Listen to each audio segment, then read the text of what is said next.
السلام عليكم ورحمة الله وبركاته. صباح الفل، صباح الهنا عليكم حبايب قلبي. ان شاء الله باذن الله النهارده زي ما انتم شايفين كده الشمس زي العسل وزي القشطه.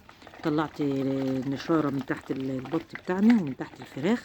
فتحت على الفراخ الصغيره اهي، لو انتم شايفين البوكس هوريها لكم دلوقتي. فاتحه عليها الشمس تدخل لهم الفراخ البيضه الصغيره. طلعت النشاره هي تنشف في الشمس، شمس بسم الله ما شاء الله زي العسل. طلعت البط بتاعنا هو مليت له ميه وشرب وبفطر اهوت. النهارده حبايب قلبي مقطعه له عيش اهوت اهو. النهارده بقى لهم 20 يوم. فنحط لهم بقى مع العلف ايه، يعني نسند مع العلف. انتوا عارفين العلف غالي وكده، والبط بتاعنا بسم الله ما شاء الله يعني بقى زي العسل اهوت. فبنحط لهم عيش زي ما انتم شايفين كده. قلت ما اجرب لهم عيش كده النهارده، اقطعه لهم كده واحطه لهم. بسم الله ما شاء الله لقيتهم ايه بياكلوا فيه كده وزي العسل. انتوا عارفين البط بسم الله ما شاء الله يعني اي حاجه بياكلها وما بكلفكش كتير. ما بيبقاش زي الفراخ البيضه خالص. الفراخ البيضه من اول ما بتجيبيها لحد ما بتذبحيها او بتبيعيها ما بتاكلش الا علف. بس البط بسم الله ما شاء الله 20 يوم ولا حاجه او شهر بالكتير، وبتقوم ايه خلط له مع العلف. يعني تحط له مثلا حفان علف، والباقي بقى تحط له اي عكاويس عندك مثلا فايضه. يعني شوف انا كنت فايض عندي برده شويه اكل تحت جبت لهم كلوهم برده.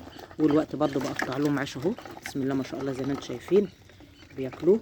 فالبط زي ما انا قلت لك مش مكلف خالص عليكي. اللي عايزه تجيب بط وخايفه تقول لك مثلا ده بياكل كتير او حاجه او بعد فتره جامده عن الفراخ البيضه، لا هو ما بياكلش معاك الا 20 يوم بس في الاول علف. وبعد كده بتحط له اي حاجه عكاويس بقى عندك، اي حاجات اكل فايض عندك ولا اي حاجه بتحط له. وزي ما انتم شايفين كده بسم الله ما شاء الله البط بتاعنا زي العسل وزي القشطه. ربنا يزيد ويبارك يا رب. فان شاء الله باذن الله بقى من هنا وجاي العيش بتاعنا حاجه اساسيه كده مع حفان علف. واي حاجه باقيه بقى عندنا في البيت هنحطها له اهو.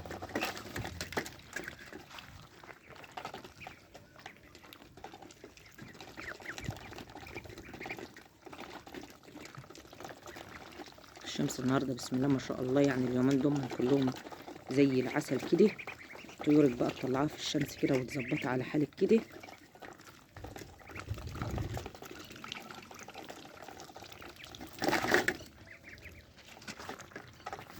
انا بقطع لهم من ساعتها بياكلوا، بقطع لهم بياكلوا اول باول.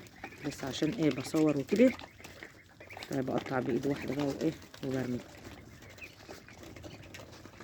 زي ما انا قلت لك حياه البط في المكان الواسع وفي الميه دي اهم حاجه، والنظافه تحته بالليل لما بتيجي تبيتيه. يعني طول النهار برد كده مثلا على السطح اهوت في الشمس، وما بتيجي تبيتيه بقى انا ايه معوش بحط له لا ميه ولا علف بالليل. ببيتهم كده في حته نظيفه زي ما انتم شايفين. امبارح كانوا رابطين الحته تحتهم كانت ميه خالص، فمعوش بحط لهم بقى لا علف ولا ميه بالليل. يا دوبك بيقعدوا معايا هنا مثلا اللي بعد المغرب كمان على السطح، وبعد كده بقوم مبيتهم في المبيت بتاعهم ايه ناشف وحلو. الحله دي كنت حاطه لهم برده كان فايت فيها شويه عكاويس وكده برده كلوا اللي فيها اهوت. دايما بقى ايه من هنا وجاي بقى يلموا حواليك كده.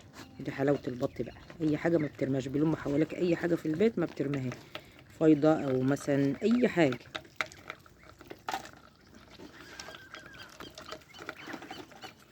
ما لهم الجردل دي يعني يعتبر على النص اهو. كانت السقايه خلصوها ودي نصها حياتهم في الميه.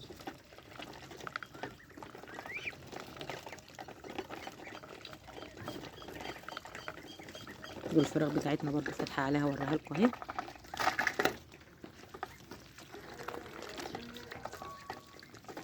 يا صباح الهنا يا صباح القشطة عليكم يا حبايب قلبي. يا رب تكون ايامكم كده ايام كلها هنا وخير وسعاده، ويجعل ايامنا كلها كده يعني في احلى حال ان شاء الله باذن الله. وانصر اخواتنا المسلمين وفي كل مكان، وانصر اخواتنا في فلسطين عاجلا غير اجلا يا رب. ويرحم ابويا وامي وامواتنا واموات المسلمين اجمعين يا رب العالمين. يا رب ترحم ابويا وامي وامواتنا واموات المسلمين اجمعين يا رب العالمين.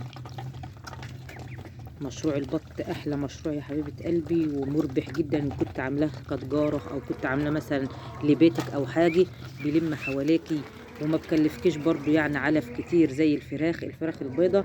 زي ما انا قلت لك من اول يوم لاخر يوم بتاكل معاكي علف. اما انا البط هو 20 يوم اهوت. يعني البط بتاعنا النهارده بقاله 20 يوم زي ما انتم شايفين كل حاجه بياكلها اهوت بسم الله ما شاء الله. فدايما على طول تربية البط تربية جميلة جدا جدا جدا. وبتستفادي منها ايه؟ بتستفادي منها لو هتبيعي منها قرش كويس في ايدك. لو في البيت برضو بتوفرلك اللي انت تشتري. لما بتيجي تشتري ذكر البطه او بتشتري اي بطه بتبقى سعرها غالي، اما لما بتكون مربياها على ايدك بتلم حواليك من ناحيه الاكل اللي فايض عندك، ومن ناحيه تانية بتبقى تربيه ايدك، بتبقى عارفاها مربياها ازاي، وبتبقى البطه معاكي بسم الله ما شاء الله زي العسل وزي القشطه.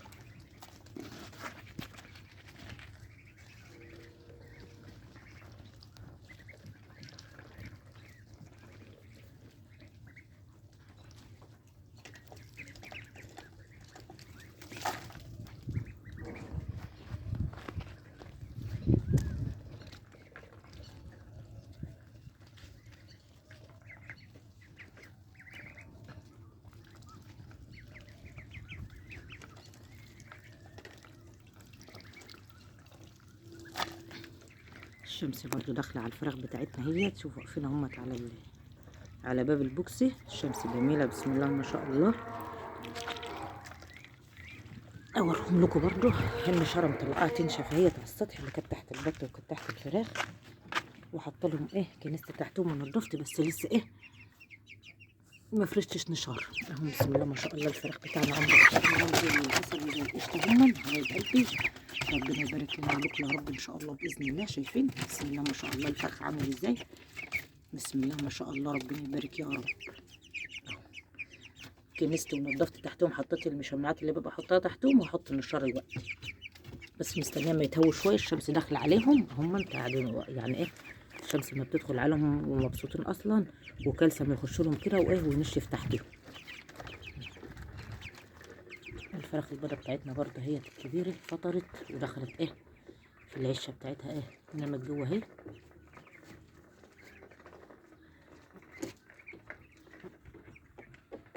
فلازم كده هتقوم على الصبح كده لما يكون الشمس طالعه زي ما انا قلت لك.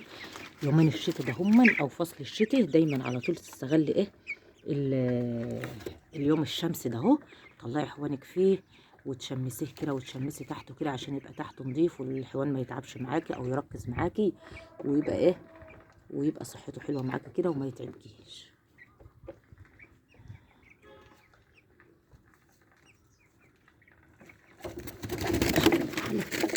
الفرخ نزلت على الارض الفراخ النهارده. الفرخ يجي نص كيلو حبيب قلبي النهارده ان شاء الله باذن الله.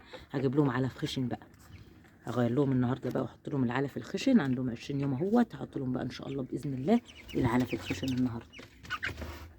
ربنا يبارك يا رب ويجعلها دوره جميله كده زي الدوره اللي فاتت. شايفين الفراخ بتاعتنا بسم الله ما شاء الله، شايفين عاملين ازاي هنا وفرح وسعاده كده. ربنا يبارك لنا ولكم يا رب، ويجعل الدوره بتاعتنا اللي معانا دهيت زي الدوره اللي فاتت دي. والنشاره بتاعتنا هي حطيتها تنشف زي ما قلت لكم بتنشف، وبقوم حطاها تاني تحت الطيور بتاعتي. اروح اقطع لهم بقى شويه عيش. الفراخ البيضه بتاعتنا نايمه مستريحه كده جايه بسم الله ما شاء الله. عاملين ازاي هنا الفرح كده بسم الله ما شاء الله. شايفين الفراخ بتاعتنا عسل عسل عسل. اطلعوا بقى في الشمس كده بسم الله ما شاء الله بسم الله ما شاء الله.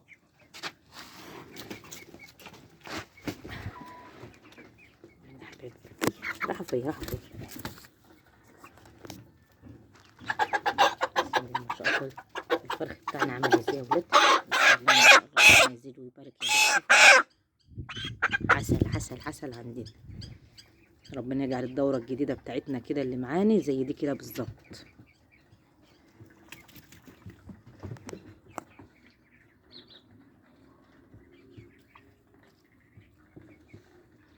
كده يا حبيب قلبي فطرنا الطيور بتاعتنا، فتحنا لها كده الشمس زي العسل، شد حيلها كده الشمس اهي. شوف البطه وقعت في قلب الميه.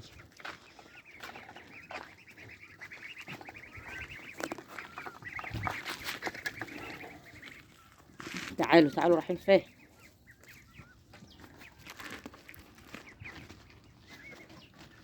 الفراخ طلعت تاكل هي اخرى، هي فطرت كله بس كانت دخلت جوه شويه وطلعت تاني.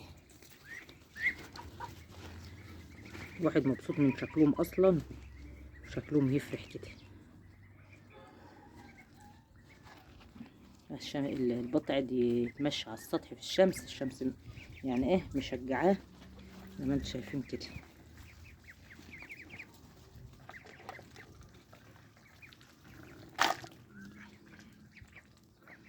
ادي كان يوم معاكم النهارده يا حبايب قلبي، ودي كان الروتين بتاعي معاكم النهارده. صباحكم زي الهنا وصباحكم زي القشطه. ربنا يجعل ايامنا كلها هنا وخير وسعاده يا رب علينا وعليكم وعلى امه لا اله الا الله اجمعين. ويا رب تكون الفيديوهات بتاعتي خفيفه عليكم، ما كنتش بتقل عليكم، تكونوا بتستفادوا منها اي معلومه بسيطه. زي ما انا قلت لكم القناه بتاعتي ده انا فاتحاها لتسهيل تربيه الطيور للي لسه مبتدئه او اللي لسه خايفه تربي طيور وكده. تسهيل تربيه الطيور. فدي كان يوم معاكم يا حبايب قلبي. السلام عليكم ورحمه الله وبركاته.